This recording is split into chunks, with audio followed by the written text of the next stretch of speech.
it's such a good idea, why isn't anybody else doing it? Which is like the worst response in the world to any new idea. An experienced news industry analyst turned CEO of a local news digital startup. We are a for-profit public benefit company. My guest on this week's episode of Outlet Podcast is Ken Doctor. He's going from writing about the news industry to trying to fix it, starting with one experiment in his hometown of Santa Cruz, California. We want to set a new standard of both quality and volume of local news and to operate it as a mission-oriented business. Lots of people are watching to see if this business model can work. There is only one way to prove it, which is to actually do it. The president met with congressional leaders. Doctors will start implanting the devices. And he heard that warning from the Coast Guard tonight. For now, we're live in Orlando. For now, we're live in Dallas. We're live in Boston tonight. Caitlin McCulley, 7 News 19. I'm Caitlin McCulley. I left my job as a TV news reporter in a pandemic to try to find a better way to share stories that matter, no BS. Thanks for listening to Outlet Podcast. You can download new episodes each week. Here's Ken Doctor. I know you launched in a pandemic, so probably weren't planning that part, but tell us how it's going. The pandemic was going on long enough. I started working on the idea about a year and a half ago. So pandemic was pretty clear. And it's an interesting point right now, because as we approach January, we think we're in the latter stages of this, but given the depth of it in terms of the tragedy and the pain, and also the coming of the vaccine, it's interesting. I was thinking back of in the spring when we were getting close to announcing. We actually announced in July that we would launch in the fall. It was very clear, and as an analyst, I've been an analyst in the industry for 15 years, that those local publications that really covered the COVID nightmare well were getting rewarded in terms of audience. And for newspapers that had paywalls, they were really getting subscriptions. Mm-hmm. And we're really at another inflection point there where people are very hungry for information about the reality on the ground in California, which is really bad right now, the hospital situation, the lockdown situation, the reality of who's getting what vaccine when. And so we are committing ourselves to a major effort starting next week called COVID 2021 as a way to meet the moment with a new publication. So it is it's an exciting time. We've essentially had a soft launch for 5-6 weeks, and 2021 is ahead of us, and it'll be a fast changing year. Mm-hmm. So we are all launched in Santa Cruz County, California. Very purposely, the Lookout model is one that focuses on sub-metro areas. And as we've looked at the devastation of local news across the country, across North America, across the Western world, really, there's a lot of pain in metro areas. But in Boston, you've got the Globe still. You got the Herald. You have TV stations. You have a lot of news, different and less than it was, say, 10 years ago. But in areas like Santa Cruz, we were down to, before we launched, a daily newspaper that had three editorial staff for the whole county. Mm-hmm. We now have an editorial staff of 9, and we're heading toward 12. So we have tripled what they had when we announced in the summer. Mm-hmm. And that's the whole difference. What we want to make with Lookout is we want to set a new standard of both quality and volume of local news, and to operate it as a mission-oriented business. So that's what we're all about. And you're a for-profit company, am I correct? You're not nonprofit. We are a for-profit public benefit company.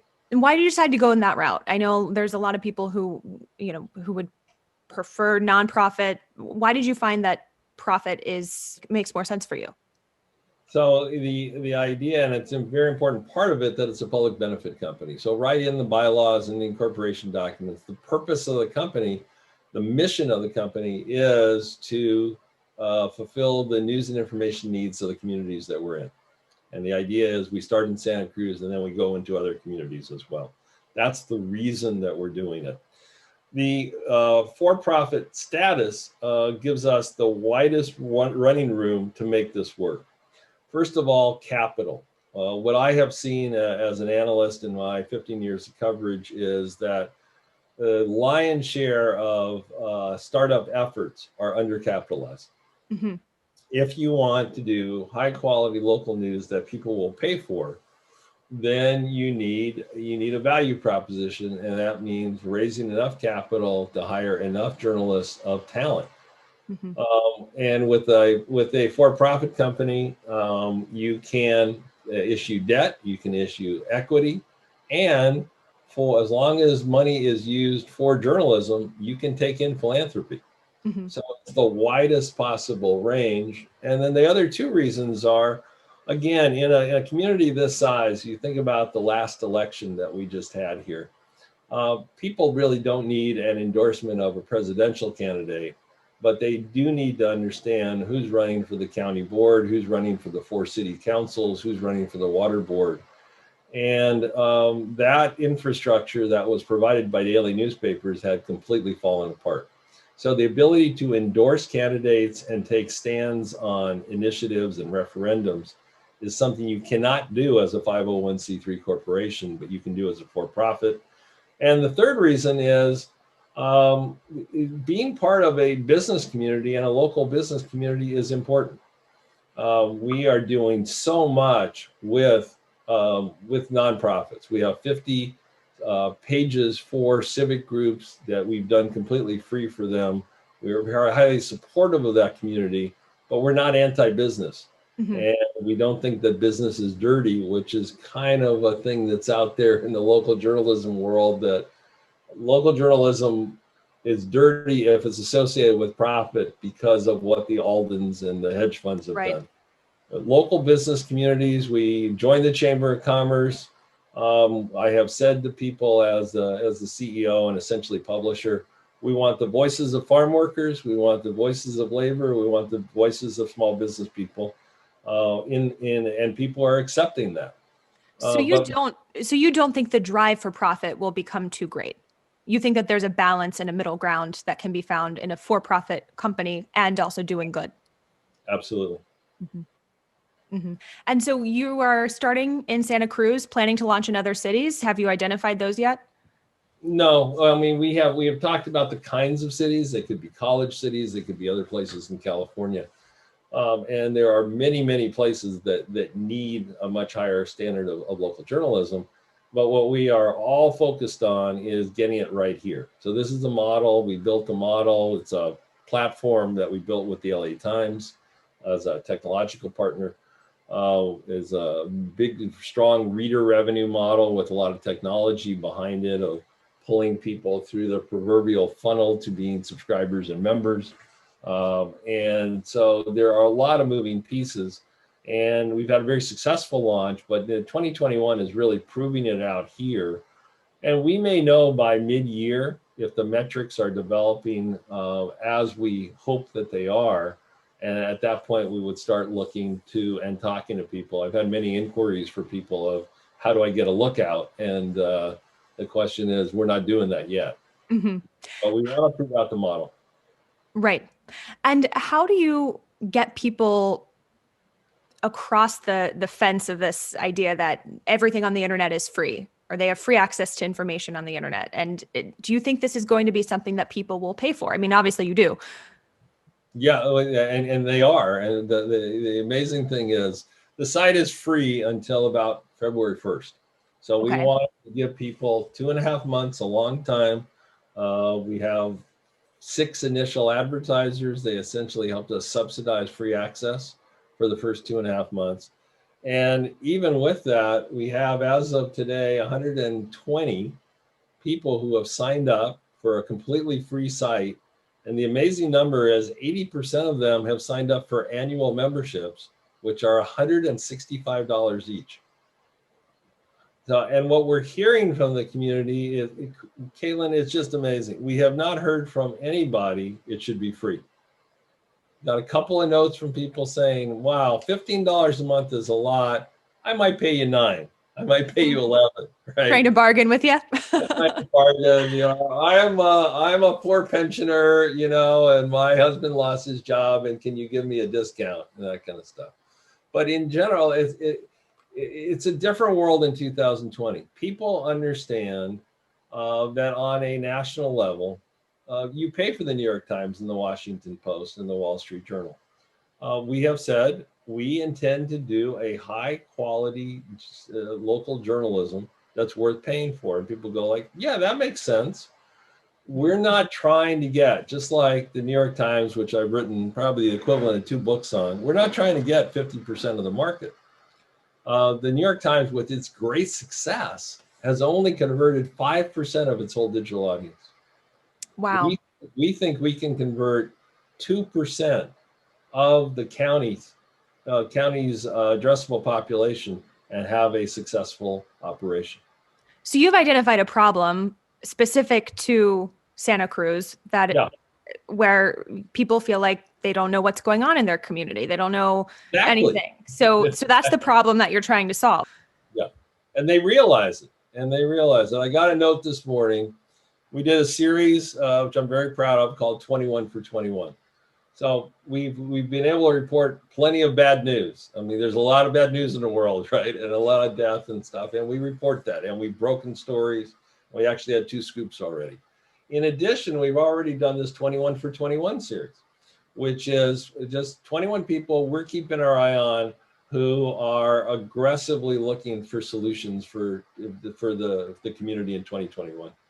I got a note from a rabbi of the largest Jewish congregation here saying she had bought an annual subscription already. She was telling all of her congregants to buy memberships, and that she was so relieved that they didn't have to rely on the Dying Daily anymore for their local news. She now relies on Lookout. And this is in 5 weeks. Mm-hmm. And we're getting these kind of notes from, these are smart people. They're educated people. They see that we hired a top editor who was the top editor of the Chicago Sun-Times. This is the level of professional journalism. We're very careful. We're nonpartisan. And the wonderful thing is enough people get it. And I don't think, we'll see. I'd love to fast forward and tell you that we'll get to our 4,000 members, very soon. We'll see how that goes when the paywall comes up. But the initial reaction is exactly what I hope for. People see it for what it is.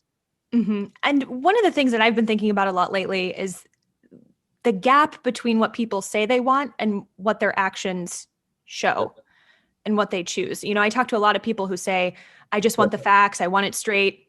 But that's not what they're clicking on online. That's not what their buying habits reflect. So you're finding, it sounds like, that people say they want local news, and so far they're showing up for it. That's right. And I don't think also that you can market test it. So some people said to me, so I've got a long experience in this industry. I had 21 years in the newspaper, 15 years as an analyst. I was an editor in newsrooms. I worked on the business side and digital. And some people said to me, like, well, I don't know that people really want local news anymore. Why do you think they want local news? And I'd say, like, and are you going to do surveying and ask them what kind of news they want? And I basically said, no. I'm making the assumption, based on being an American who's been on the planet for a while, that people do want to know what's going on in their community. And they want to know the facts of what's going on. They want people to connect the dots, not in a partisan way, but understanding. And that if you offer them that enough of them will respond, both in readership and membership. There is only one way to prove it, which is to actually do it. And people, especially, we're close to Silicon Valley here. People go like, well, start with 2 people and see and test it out. And I said, no, that's the whole problem. Mm-hmm. You've got to offer high enough quality and enough of it, and then see what the market responds. We're doing weekly listening sessions. I want to know what the community thinks of what we're doing. But I wasn't going to go and say, like, you want health or you want education news, or you want to know about politics. Right. And I think that's exactly right. And I think we're going to prove out that, of course, if you offer people a high standard of news, they will use it. But we'll see. Did that make it difficult to pitch to investors, knowing that there wasn't a way to test it before you actually did it? So yeah, many of them. I mean, I must have talked to more than 100 people, and one of the favorite refrains was, "Well, if it sounds like a good idea, and I sounded persuasive," they said, "but if it's such a good idea, why isn't anybody else doing it?" Which is like the worst response in the world to any new idea, right? Or the thing of, why do you think people need local news? Well, if you believe in American democracy, you believe in news and fact. And then you act on it. And so I found, in talking to all those people, I found enough of them who said, yeah, that makes sense. Mm-hmm. But it was a ridiculous journey. And part of what I want to do, I don't know, in truth, today on the brink of 2021, I don't know how much Lookout might grow. It could grow into being a big company. It could be in a few communities in California. It could just be in Santa Cruz. What I want to do is I want to change that conversation and say, look, we did it in one place where we're paying 50% more than daily. We're paying reporters $62,000 and up a year, which is a lot, especially in a community of this size. I want to prove that we can have a break-even and profitable enterprise that supports a high-quality newsroom. And if I can prove that out, that's revolutionary, because that's not happening across the country. It's not just Santa Cruz. It should work in other places as well. Other places that have people who can pay for it. So every community has people who can pay for it. The question is, do you have enough people who can pay for it? The biggest concern that I have is it's a great model. I mean, I know model is a great model, right? But is it a model that's going to work, especially with that large a newsroom in a community this small? Now, this has strong pockets of affluence. It's highly educated, and has also major pockets of poverty and low socioeconomic status. Mm-hmm.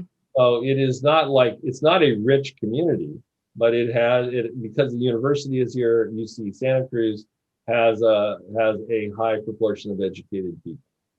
So that addresses one problem with local TV news in particular.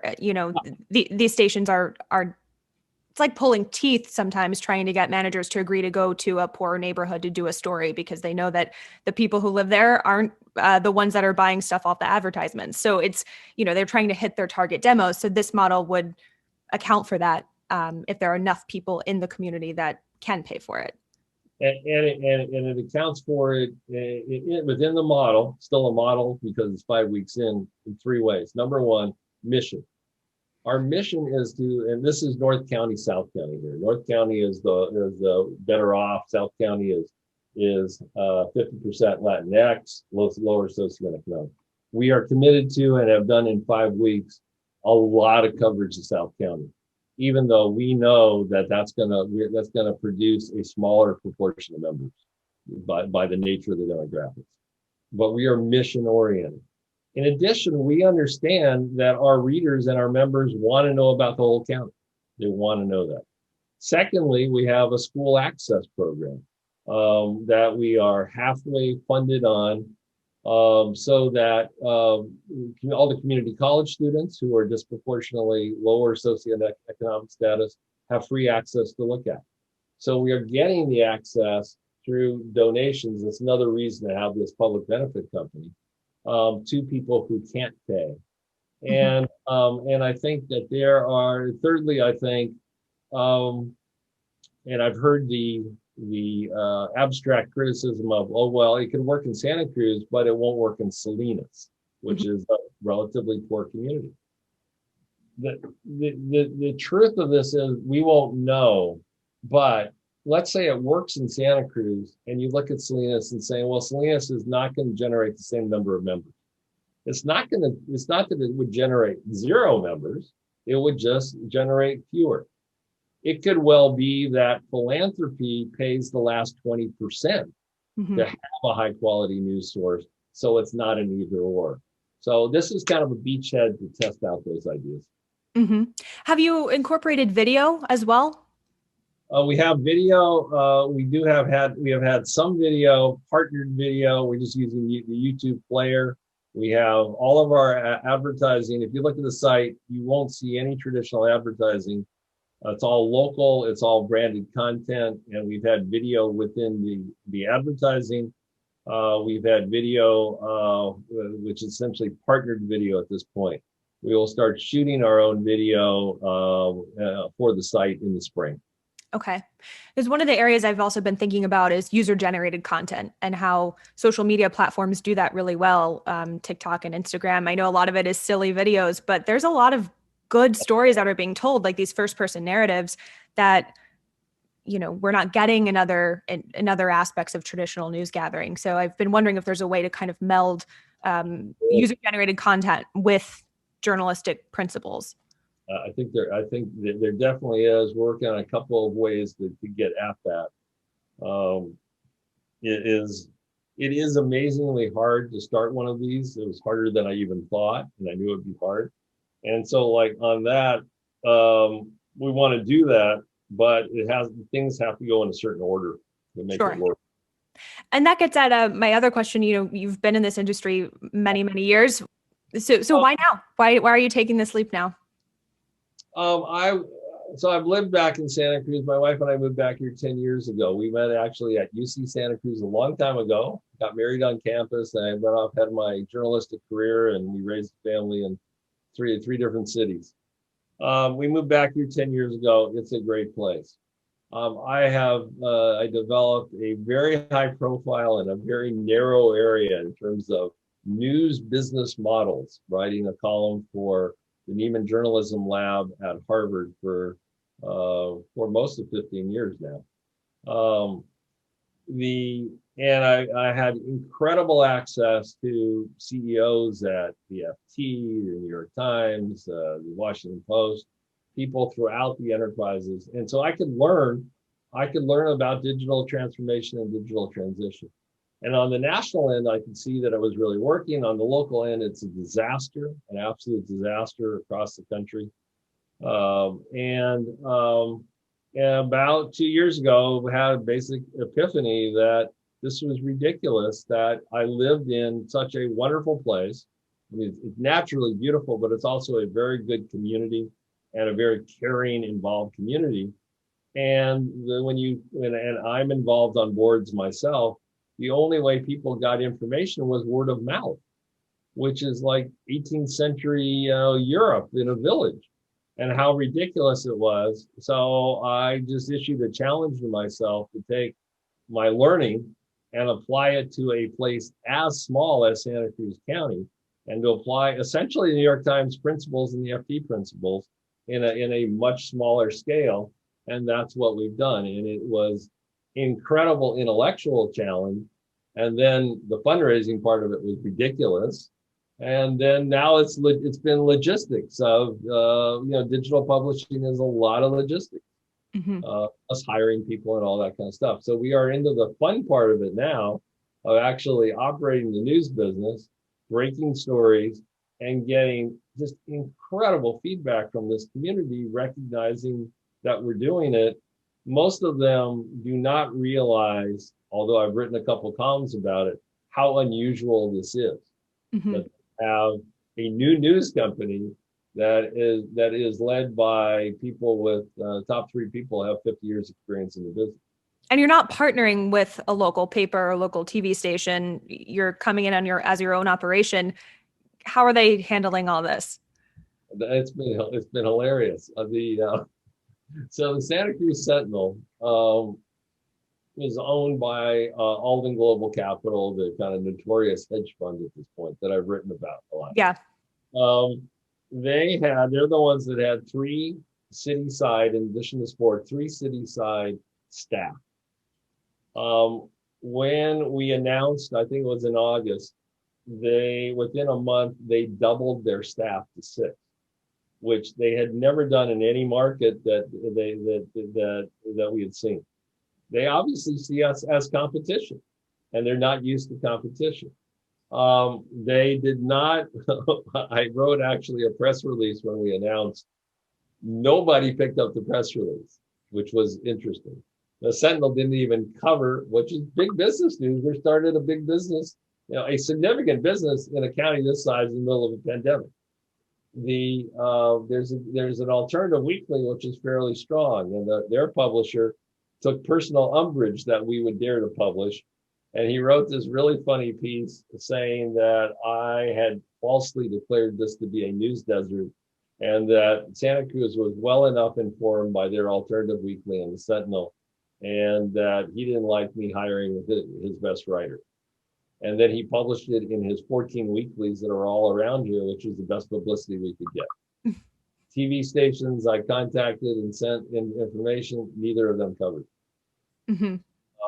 It is interesting. I mean, in some ways, people haven't, it's such a new phenomenon and so unusual to have a new news company, right? And there is a nonprofit, there's a small nonprofit here too, called Santa Cruz Local, and it's put together by a couple of people who are very dedicated, but it's a small nonprofit. Mm-hmm. People at the beginning didn't understand that we would be out there. The police now say to us, "Oh, you're from Lookout." The county commissioners all answer our questions. The health department head in the middle of COVID did an interview with us in our first week. So they now see we're the most aggressive news company here. But until we actually launched, it was such an abstract idea. The truth is, on the ground, we are by far the largest news operation in Santa Cruz County, which is weird for something that's 5 weeks old.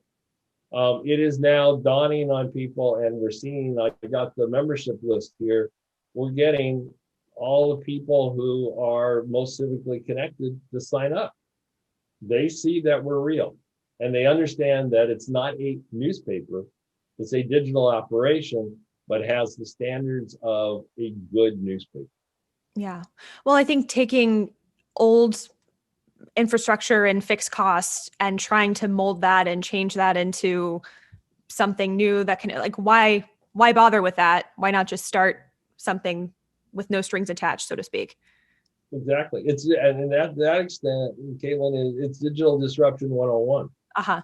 We are essentially offering 3 times the product in terms of the content, and not even talking the quality of content, the amount of the content at a third of the price. This is digital disruption 101. And if we had to worry about presses and trucks and all, you couldn't do it. And so we can do this on a relatively small budget and be successful at it and give the community something it hasn't had maybe ever, but not for 20 years. You're hopeful for 2021? Yeah, I mean, it looks great. It looks like it's going to be a great year ahead. Okay. Ken, I appreciate you taking the time to talk with me. Thank you for asking. Yeah, thank you. Good luck to you.